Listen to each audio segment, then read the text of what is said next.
Am I the a-hole stories? Am I the a-hole for not letting my dad let his new wife's kid call me sister? My 24 female mom died of cancer 3 months ago, and my dad informed me and my 5 younger siblings, 12, 14, 16, 20 and 22, that he had a serious girlfriend 2 months later. She met the kids a week after that and they got married that day, moving her and her 2 kids into my childhood home the day she met the kids. Ceremony was 2 days later. My dad then declared that all my siblings should call her mom, or they are dishonoring my mom's memory. When I told him, "I'm happy for you, but she isn't our mom," he threatened to disown me. I was pissed about everything, and told him that I wouldn't show up to the wedding or be polite, unless he accepted that they aren't my family and I won't treat them like they are. He said sure. Anyways, I have always visited my siblings from college for a day on the weekend every 2 weeks. I decided for stability of the kids I would keep doing it. Even now, it freaking tears me apart to hear my beloved siblings that I raised call this woman mom, only weeks after our mom we loved so much died. Again, she doesn't even have a headstone yet. When I go back, I have been just straight up ignoring his new wife and going about my thing with the kids. If I talked to her, honestly, I would claw her face off, so it's the best option honestly. However today, my dad is taking all of them to Florida to meet her parents, who she was living with at 50 in their house, not as a caretaker, and I was still in the house due to it being one of the weekend days I'm there, and they left super early so I'm locking up. I hug all my siblings goodbye after packing the car with them, and my dad turns to her kids, 14 and 16, and says hug your sister goodbye, and I straight up said, I'm not their sister, but I will hug them anyways, and he got all mad and said thank you for pointing that out and his second wife was like can I get a hug, and I told her I would rather not lol. Anyways, my dad is pissed at me for not letting him slide oh happy sibling time on me, with these strangers I've known for 4 weeks. Am I the a-hole here? Now for the top comments. Not the a-hole. I can't express my actual feelings without my comments getting me banned. However, I strongly suspect that your father came to terms with your mom's condition before she died, and find the nearest person he could find to help raise your siblings. I think it's utterly disrespectful to insist/demand/otherwise coerce your siblings to call her mom. She had to earn that title. DM them to me. I need support right now. My siblings literally did everything on their own, to the point I can tell his new wife feels insecure because we literally don't need her, so it's not the raising thing. It is so disrespectful, and hurts so much each time they say it. It's like they are betraying me and our mom for someone they just met just because my dad told them to. Not the a-hole. What the hell did I just read? Were your parents together at the time of death? I would ask why it's so important to them for you guys to call her mom 2 days after meeting her, and 2 months after your actual mom died? She already has 2 kids so I just don't understand. Dad and this bad of a woman are the a-holes for trying to replace your mom after her death, especially when it just happened. This whole situation creeps me the hell out. Keep your eyes open. I don't know for what, but something's not right. Edit, after reading your replies, your dad is a freaking nutjob, and you need to get your siblings out and cut contact. Yes, they were married until the end. My mom's last words were I love you to him. And yeah, it's bloody not okay the call her mom thing. Not the a-hole, you dad moved on super fast. Very suspicious. Yeah, I also have the same feeling that he cheated on his ex-wife. Not the a-hole. The next story is titled, Am I the a-hole for saying I won't forgive my stepmother for how she acted at my mom's funeral? I, 22 female, lost my mom when I was 12. My parents had been divorced since I was a baby and my dad remarried when I was little. My mom and stepmother did not have a good relationship and my stepmother didn't like my maternal side of the family in general. So when my mom died, it was the most awful time of my life and I requested that my stepmother not show up. But she told me she was going whether she was wanted there or not. Which is what she did, and then she ended up making the funeral so much harder and made a scene. She started off really bad by trying to get into my grandparents' house pre-funeral when she wasn't invited or wanted. When it came to the actual service, my grandparents didn't want her sitting with the family, and she went nuts saying she was my family and going to sit with me. I told her I didn't want her there. Which didn't matter either. They basically came up with the idea to get extended family and close friends in the seats so she couldn't sit there, and then she tried to pull me back with her which I just ignored. She was then really petty, because nobody except my close family was allowed at the burial, and she wanted to stop me from going if she couldn't be there. My grandma had to tell her to stop making it about her being there for everything, and that she wasn't part of it. When I went home, then she witched about how she was treated, and I told her she should have known her place and known that my mom's funeral wasn't hers. Which pissed her off big time. But at that point, she had done the unforgivable and made my mom's funeral even harder than it needed to be. It has come up over the years because I just never had the same relationship with her after that, and she didn't like it. She thought it was bad I was treating her like she had done something wrong when in her opinion she had acted reasonably. The last time it came up was because she was going through a tough time and asked me for help, and when I said no, she told me it wasn't fair to hold the grudge against her for a decade. Which is when I told her that what she did was unforgivable to me, and that I wasn't going to get past it, and nothing she could say or do anymore would change it because it followed by a decade of her believing she did nothing wrong. She thinks I'm being too harsh and taking my mom's death out on her. My dad thinks that while she didn't do things right, I should move on and let it go. But as I pointed out to him, he respected me not wanting him at the funeral, because as much as I love my dad, he and my mom never got along, and I just felt like people who didn't like the deceased really didn't need to be at their funeral. And I had a whole extended family there. So the fact she went when my dad didn't, made it even worse. I need to ask the question though, am I the a-hole? Now for the top comments. Definitely not the a-hole. She was not wanted and explicitly asked not to come. Instead, she came and created a scene. And she came without your dad. What on earth was she thinking? Part of me wonders if it was meant to be a screw you to my family since she didn't like them. That and her way of trying to tell the world she was my mom too, and was there despite the bad blood. Next time your stepmom whines about how you treat her poorly, let her know where you learned to act like that, from your stepmom at your mom's funeral. Oh, so not the a-hole. Why would you desperately want to go to a funeral of someone you don't get on with? Drama is the only reason I can think of. You never have to forgive anyone, and you can never forgive someone who isn't truly sorry.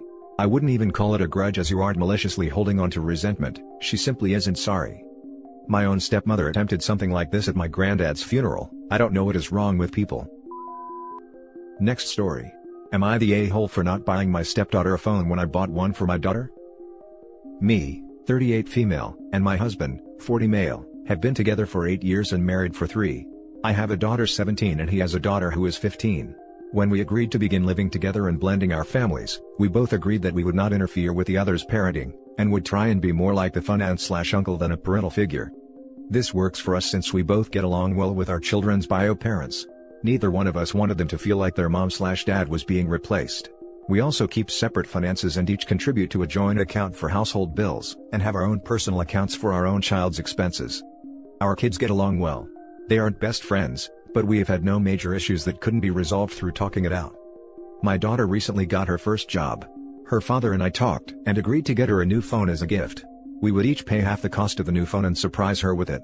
I also told my husband what our plans were and he was fine with it. My ex ordered her a purple iPhone 11, and we surprised her with it yesterday. My stepdaughter threw an absolute fit when we came home and my daughter showed my husband her new phone. My husband is now saying that we should have gotten my daughter something different because my stepdaughter wanted this same phone, and was told she couldn't have it because they could not afford to get it for her. He said that it wasn't fair to make his daughter feel left out, and had he known, he would have asked me to get one for my stepdaughter too. I reminded my husband of our agreement, and told him that in no uncertain terms was I taking the phone away from my daughter. My stepdaughter isn't speaking to me or my daughter, and my husband is blaming me for the tension in our home. Am I the a-hole for not buying my stepdaughter a phone too? Edit, for everyone asking, neither I nor my daughter knew that my stepdaughter wanted this same phone until after she saw it. Had I known, I would have told my husband about it. Also, my stepdaughter has gotten things that my daughter has not, iPad and MacBook, and vice versa, and this has never happened before. Also, I love my stepdaughter like she is my own child. But she also has a mother who loves and cares for her very much and is a very important part of her life. Same with my daughter. My husband and I love both of our children and we are not trying to replace their parents, who do play a large role in their lives. That is why we decided to take on an aunt/uncle role. This works for our family. I did talk to my stepdaughter's bio mom about this. Her and I are friends and speak often, just like my husband and my daughter's father. Her mom is as shocked as we are, and we'll be speaking to her about it to find out why she is so upset. Now for the top comments.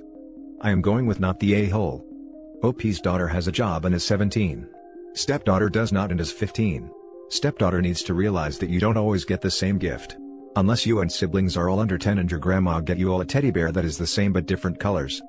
I didn't get the same gifts as my older sisters. Even my sisters who are 10 months apart still receive different gifts. The younger daughter is showing her immaturity, and needs to learn responsibility. Yep. I have 3 kids close in age. Eldest is almost 8 so now is getting to the stage where she gets some pricier things because she's not at risk of breaking them. Her little siblings gripe a bit, but accept the answer that she's older so she can handle having nicer drawing pens or whatever. So, your daughter is 17 and has a job. Her real father paid half of the bill for the phone. And your stepdaughter thinks she deserves that same phone because? Spoiled kid. Not the a-hole. Or maybe she's just not thinking rationally. If the phone was something she really wanted, it's normal to get a bit jealous that your stepsister now has it. I'm sure deep down she doesn't actually think her stepsister's father should buy her such an expensive gift, but she's still maturing. Her bio parents both seem surprised at her reaction, so it seems like this is out of the ordinary for her. OP is not the a-hole for sure, but I think the 15-year-old isn't being cut any slack by people in this sub. Not the a-hole. You and your ex bought your daughter that phone. Your ex has not agreed to treat his child's stepsister as his own. The stepdaughter should not expect a phone from a stranger. Now for the last story. Am I the a-hole for returning to school and leaving my brother without a babysitter? For context, my school this year has both an online option for students and an in-person one. I am a senior. During October, we had a huge COVID spike in my town. We weren't affected by the first wave hardly at all. We got 3 cases and that was it. And about 7 kids at my school got the virus. Because of that, the school district decided to cancel all in-person learning for the rest of the semester. Flash forward to January, and our school reopens. I decide to stay online because there are still a decent number of cases in my town and I don't want to risk it. My nephew, who is 5, lives with us on a bi-weekly basis, and goes to a local preschool which is half-day. He goes in at 11 a.m. For the past 2 or 3 months, my family has been using me and my father as babysitters for him in the morning since I am home and everyone else is at work. On Tuesday and Thursdays, my father has dialysis, so it's just me. Now we are approaching the final marking period, and case numbers in my town have gone down significantly and I want to go back for my final marking period as a high school student. This leaves my brother with no babysitter for his kid in the morning on Tuesday and Thursdays. He got upset with me and told me that I was screwing him over, because I don't want to watch his son. I had previously complained that watching his son made it hard for me to do classwork. I told him that I just wanted my final marking period in school to be in person. He says he can't afford babysitters, because most of the ones around our town have increased prices and shortened the number of kids they watch due to the pandemic. He even tried to tell me that I should pay for half of whatever babysitter he wants because I want to go back to school so bad. My mom shut this last one down, although I was never going to go through with it anyways. But honestly, as we are approaching March and the dawn of me returning to school, my brother still hasn't found a sitter. Although my nephew's great uncle has offered to watch him for $80 a day. This would only be on Tuesday and Thursdays. I feel like I may be the a-hole here because babysitting is expensive and my family is struggling financially at the moment. But I do want to see my friends and teachers again. Am I the a-hole? Not the a-hole. None of this is your responsibility. Unfortunately, these are routine issues that parents face when having children. You're not the parent, so it's 100% not your problem. Thank you for the response. Not the a-hole. I'm genuinely shocked of what has been asked of you. He's not your child, it's not even your sibling. Your whole future could be messed up if you are not able to achieve your full potential at school. Go to school on Monday. Not the a-hole. Don't ever let anyone or anything get in the way of your education. Your brother is being selfish and should have known you wouldn't be staying home forever. Not the a-hole. You are not a free babysitting service, and your education come first. Your brother is acting overly entitled and he needs to figure out what to do as an adult and parent. If you are able to have some sense of normalcy for your last few months in high school, then you should. Also, look up the price per hour for babysitting or daycare in your area. Write up an invoice and tell your brother that if he wants your services moving forward, here is how much you will be charging, plus a surcharge for missing classes or impact on your school work. If she's feeling feisty, she can ask for back pay. And that's it for this video, guys. If you have thoughts to share, leave a comment below. Don't forget to hit like and subscribe if you like this content. I'll catch you in the next one. Good day, everyone.